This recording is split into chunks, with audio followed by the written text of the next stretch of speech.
Alrighty, good morning. We're going to talk about two parts of this week's endeavors for our course. The research questions will be first on our list, and then we'll talk about the final exam a bit. And we might mention the final exam as we go along with these research question issues. You can thank students Jenny and Lauren for bringing some emails to me, which have resulted in this little video to you.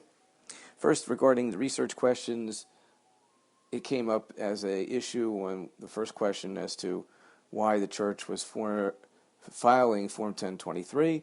You should have a pretty good understanding of the rules for churches with regard to Form 1023, why they would do, what they don't have to do, what's the compliance rules. If you don't have that, look that up. That's real important, not just for the research question, but for the final exam as well. All right, so that's number one.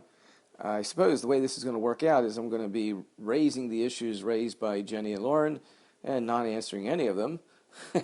But nevertheless, this is my answer. So sometimes the answer is no answer. But as you'll see, for example, mail order ministry, the question came up, what is a mail order ministry? Since it's part of a research question, I would say that that's worth your time to Google or to put on a search engine and find out what it is. Had it been a final exam, I would have explained it to you if you didn't know.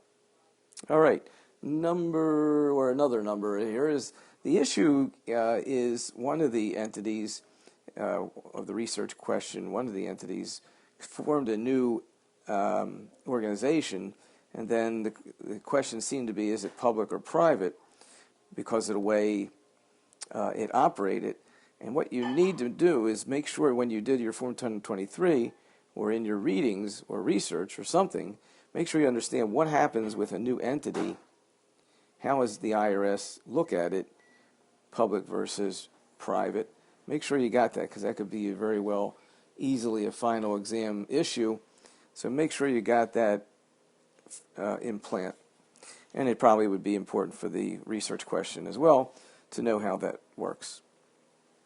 Okay, moving along, another no answer to your questions, but maybe a hint on how to approach this. The question was raised in one of the research questions with the homeless person. Are there no other poor people in Maryland other than the one in the example?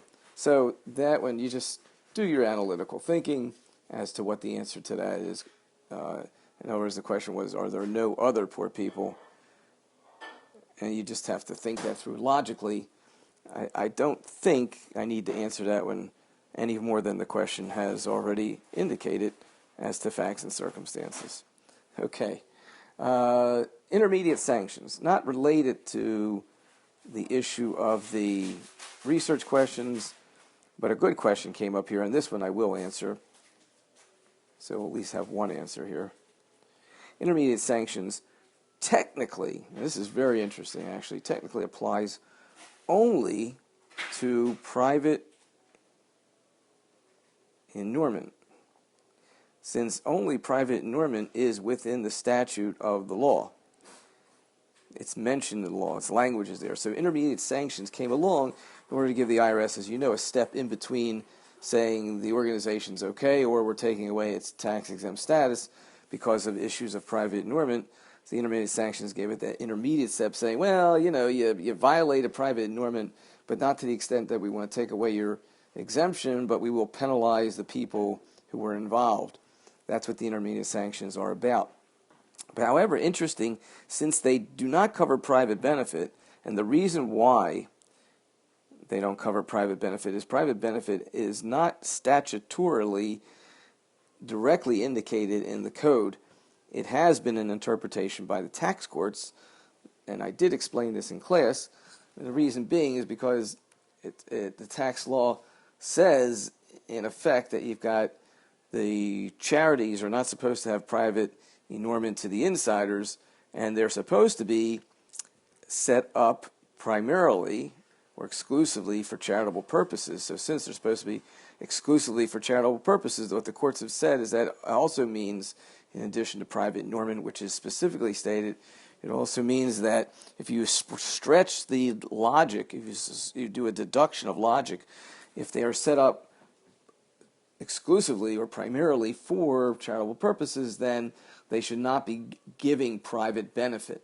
And so this is a tax court interpretation, and the intermediate sanctions specifically do not address private benefit.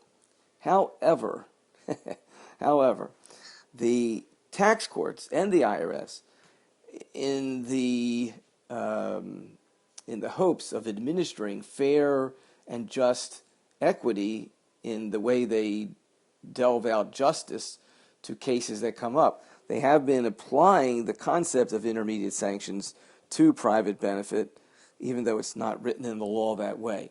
In other words, the intermediate sanctions are being applied to private benefit rules where applicable, in the sense that it is a way for the IRS to have the ability to further work with entities that have violated the private benefit rule. It's a stretch, and theoretically they don't apply to private benefit, but it's been a pragmatic and practical approach in the nonprofit world to handle private benefit issues. Okay, now on to the exam, the final exam, and some thoughts about that. Of course, you have the test bank to study from for purposes of, I'm going to joke here, mandatory teacher multiple choice questions on an exam of that nature, as there will be some multiple choice. The topics in the test bank, as you study them, probably will do you real good for purposes of being prepared for any short answer question. But the short answer questions would be based on what we've done in class primarily. Normally, when I make up a short answer question, I'm thinking, what did I talk about in class? What did I talk about in class 5 or 6 times? And those are the kinds of questions that come up, probably in the form of simulation, where I'll give you a set of facts and you should be able to evaluate what it all means. That's a probable way that they would come up, or to just speak in general terms about particular topics in the nonprofit tax world. As far as chapters in the textbook, I noticed on the announcements you have been assigned chapters 1 through 7 in total, but chapters 8, 9, and 10, if you haven't already read them, you probably should skim them or at least read them once. Most of what's in those chapters have been covered in class, or a lot of it, concepts.